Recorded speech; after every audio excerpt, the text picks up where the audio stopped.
ये आरजेडी वाले हारने के बाद, ये 30 साल पुरानी पार्टी है, हर जगह हारे हैं। हारने के बाद अब दोषारोपण दूसरे पर करेंगे। अगर इमामगंज में हम लोग नहीं लड़ते तो राजद वहां और बड़े अंतर से हारती।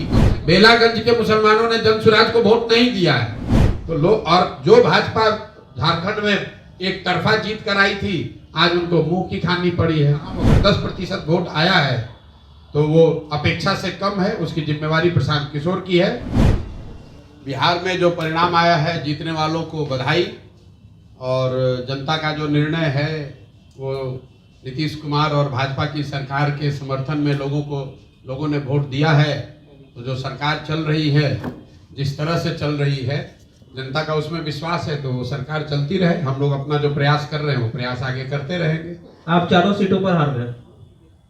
देखिए, जनसुराज और जनसुराज अभियान दोनों को दो तरीके से देखिए। जनसुराज अभियान जो है उसको बिहार में स्थापित करने में, बिहार के घर घर पहुंचाने में 2 बरस का समय लगा है। बहुत लोगों ने जब अभियान की शुरुआत हुई तो ये कहा कि बिहार में तो कोई इसकी जगह ही नहीं है, कोई इसको मानेगा नहीं, कोई सुनेगा नहीं। लेकिन बिहार के एक बड़े जनमानस में आज जनसुराज की बात को लेकर, जनसुराज की परिकल्पना को लेकर, बिहार में बदलाव को लेकर एक सकारात्मक सोच बनी है। अब उस सोच को दल में और वोट में परिवर्तित करने की जो बात है, तो 1 महीना पहले जनसुराज दल बना है और 1 महीने में आज 10% वोट लेकर जनसुराज ने अपनी शुरुआत करी है। आपको जस्ट कॉन्टेक्स्ट के लिए बता दूं, मैं ये नहीं कह रहा हूं कि 10% वोट बहुत बड़ा वोट होता है, लेकिन बिहार में भाजपा यहाँ देश की सबसे बड़ी पार्टी है, उसको 21% वोट है। पिछले विधानसभा में भाजपा को 19.6% वोट था। राजद को 20% वोट मिला है, जदयू को 11% वोट मिला है, जनसुराज को 10% वोट मिला है, और इससे बहुत बेहतर हो सकता था। लेकिन जनसुराज दल 1 महीना पुराना है, सिंबल 10 दिन पुराना है, कैंडिडेट नए हैं, और उन क्षेत्रों में चुनाव हुआ है जहां पर जनसुराज की पदयात्रा नहीं हुई है, जनसुराज पार्टी का कोई संगठन नहीं है। ये कोई एक्सक्यूज नहीं है, इससे बहुत बढ़िया प्रदर्शन हो सकता था, लेकिन जो है इसको देखेंगे और इससे और बेहतर कैसे करना है उसके लिए पूरी तरीके से प्रतिबद्ध हैं। 10% आया है, अगर 1% भी आता तो भी हमारे अपने प्रयास में, हमारे कमिटमेंट में, बिहार को सुधारने के जज्बे में, उसमें 1% की भी कमी नहीं आने वाली है। आपको ऐसा लग रहा है कि 10% आया, कौन चुनाव जीता कौन हारा, अगर 10 बरस भी लगेगा तो भी प्रशांत किशोर जनसुराज के इस अभियान से पीछे हटने वाले नहीं हैं। आज 10% जनता बिहार की मानी है, जब वो भी दिन आप देखिएगा जब 30%, 40%, 50% जनता मानेगी, और तब जब तक नहीं मानेंगे तब तक जनसुराज का और प्रशांत किशोर का ये प्रयास उसी तरीके से निरंतर, उसी ईमानदारी और शुद्धता से चलता रहेगा। उसमें कहीं कोई किंतु परंतु नहीं है। प्रधान जी, मेरे भाई, ऐसा है कि 2 ही पर दिख रहा है, 2 पर तो फिर हम 2 पर तो कंटेस्टेड सीट में उसमें 25% वोट मिल गया। ओवरऑल जनसुराज को जो 70,000 वोट मिला है, मैं उसकी बात कर रहा हूं, कंटेस्टेड सीट की बात नहीं हो रहा। कंटेस्टेड सीट पर कितना वोट शेयर है वो तो अलग अलग देखना पड़ेगा। मैंने ये कहा कि कुल जमा 1-1.5 महीने पुरानी पार्टी है। जनसुराज अभियान, मेरी पदयात्रा, मेरी सोच, ये परिकल्पना, बिहार में सही लोगों को साथ में लाकर एक नई व्यवस्था बनाने का प्रयास, वो 2 साल पुराना है। उसको लेकर आप जाइएगा आज समाज में, आप लोग भी पत्रकार हैं, जाकर देखिए, 50%, 60% से ज़्यादा लोग उसको सही मानते हैं। ये मानते हैं कि इस तरह का प्रयास होना चाहिए। जो बात जनसुराज में हम लोग कर रहे हैं उसको बेहतर बताते हैं, लेकिन उस सोच को समझना, उसको एप्रिसिएट करना और उसके आधार पर वोट करना, दोनों 2 बात है। वोट तब होगा जब दल की उस तरह की संगठन की व्यवस्था होगी, और जो लोग जनसुराज के परिकल्पना से प्रभावित हैं या जुड़े हैं, उस सोच से जुड़कर वो वोट भी करें, उसके लिए और बेहतर प्रयास करने की जरूरत है। और इसको अगर मैं समअप करूं तो ये दल की ओर से मेरी जिम्मेवारी है कि दल को सफलता मिले। मेरे अकेले की जिम्मेवारी नहीं है, लेकिन अगुवा होने के नाते मेरी जिम्मेवारी है, तो मैं उसकी जिम्मेवारी ले रहा हूं। अगर 10% वोट आया है तो वो अपेक्षा से कम है, उसकी जिम्मेवारी प्रशांत किशोर की है। इस 10 को 40 करने की जिम्मेवारी भी प्रशांत किशोर की है। ये बात मैं आपको बता रहा हूं कि उसके लिए मैं पूरी तरीके से प्रतिबद्ध हूं। मैं एक कदम भी पीछे हटने वाला नहीं हूं। ये 1 बरस में हो या 5 बरस में हो। एक और अंतिम बात, लोकतंत्र में अभी आपने साथ में किसी ने पूछा महाराष्ट्र और झारखंड का। अभी महाराष्ट्र में जो कांग्रेस, एनसीपी और उद्धव जी की जिस शिवसेना ने भाजपा गठबंधन को 6 महीना पहले धूल चटा दिया था, आज उसी शरद पवार जी की पार्टी को 9 सीट मिला है, कांग्रेस को 12-15 सीट मिला है। तो लोग, और जो भाजपा झारखंड में एक तरफा जीत कराई थी, आज उनको मुंह की खानी पड़ी है। तो 6 महीना लोकतंत्र में बहुत लंबा समय है। बिहार के चुनाव एक अभी से 12 महीने के बाद है। जन सुराज परिवार से, इस सोच से जुड़े हर व्यक्ति से मैं इतना ही कह सकता हूं कि आपको बिल्कुल 1 पैसे भी निराश होने की जरूरत नहीं है। इस प्रयास की ईमानदारी और शुद्धता को बिहार की जनता ने सराहा है, उसको स्वीकार किया है।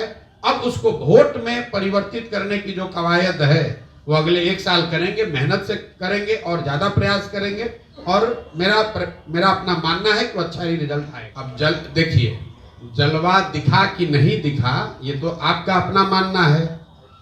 बिहार में पिछले बार आपके अपने यादाश्त में 1 महीना पुराना कोई दल 10% वोट लेकर आया हो तो आप हमको बता दीजिए। भाई, इस कॉम्प्लेक्स स्टेट में जहां 50 बरस से जाति धर्म की ऐसी काई जमाई हुई है कि कोई यहां खड़ा होकर मुखिया का चुनाव लड़ने का भी हिम्मत नहीं कर पाता है, वहां पर किसी एक नए प्रयास को 10% वोट 1 महीने के अंदर मिला है, तो वो जलवा है कि नहीं वो आप पर है। आप उसका निर्णय कीजिए। मेरी समझ से और बेहतर शुरुआत हो सकती थी, लेकिन जो शुरुआत हुई है ये आगे इस पर एक बड़ी इमारत खड़ी करने के लिए काफी है। इस पर जन सुराज के लोग मिलकर आगे प्रयास करेंगे, उनको बड़ी सफलता मिलेगी। बिल्कुल बकवास बात है। हमारे अभी तो आपने कहा हमारा कोई कुछ जलवा ही नहीं है, अभी आप कह रहे हैं कि हमारे चलते दो सीट पे हार गया। ये आरजेडी वाले हारने के बाद, ये 30 साल पुरानी पार्टी है, हर जगह हारे हैं। हारने के बाद अब दोषारोपण दूसरे पर करेंगे। मेरे भाई, आप बेलागंज का बूथ वाइज सीट निकाल कर देख लीजिए वोट। वहां के मुसलमानों ने, बेलागंज के मुसलमानों ने जदयू को, भाजपा को वोट दिया है। और मैं आपके माध्यम से बिल्कुल ये क्लियर कर दे रहा चाहता हूं, बेलागंज के मुसलमानों ने जन सुराज को वोट नहीं दिया है। उन्होंने सबसे ज्यादा वोट वहां पर जदयू भाजपा के उम्मीदवार को दिया है। आप बूथ वाइज जो बेलागंज के बड़े मुस्लिम गांव हैं वहां पर जो वोट पड़ा है उसको निकाल कर देख लीजिए।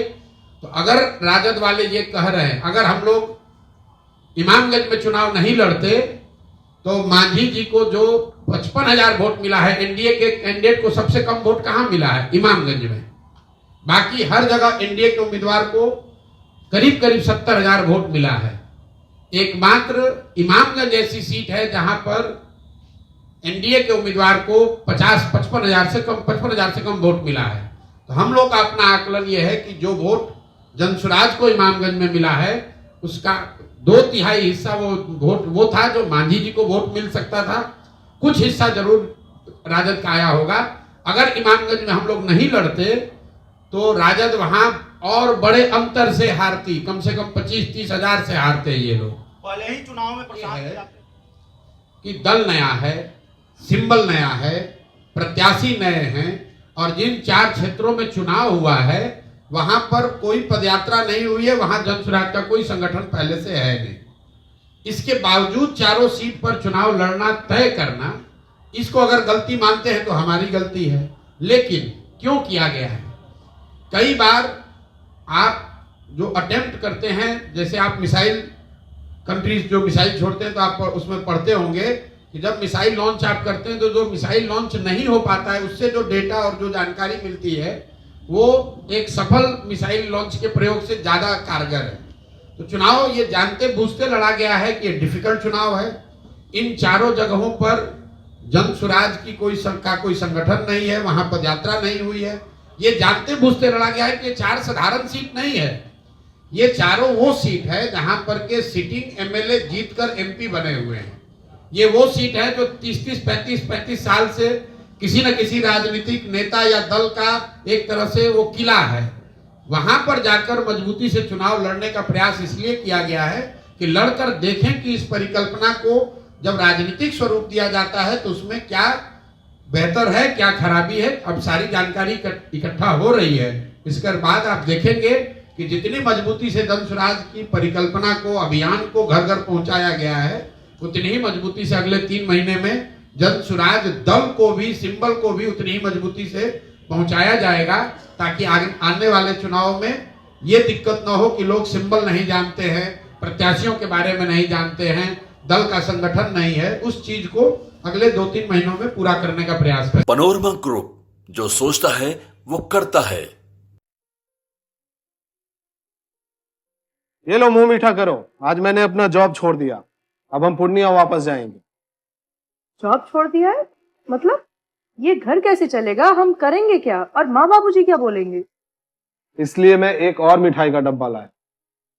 अपने बिजनेस के लिए लोन अप्रूव हो गया। अरे लोन अप्रूव हो गया वो तो ठीक है, लेकिन पूर्णिया में हम रहेंगे कहाँ? अपना घर भी तो नहीं है वहाँ। इसलिए तो एक और मिठाई का डब्बा अलग से लाया हूँ। हमने पूर्णिया में घर ले लिया है, पूर्णिया के ई होम्स पैनोरमा में। पूर्णिया में पैनोरमा ग्रुप लेकर आए हैं ई होम्स पैनोरमा। बड़ा घर, आलीशान जिंदगी और अत्याधुनिक सुविधाओं के संग। अरे अरे, अब क्यों मुंह मीठा करवा रही हो? क्योंकि हम घर वापसी जो कर रहे हैं। घर वापसी की खुशी पूर्णिया में ई होम्स पैनोरमा के संग। E Homes Panorama, luxurious lifestyle redefined.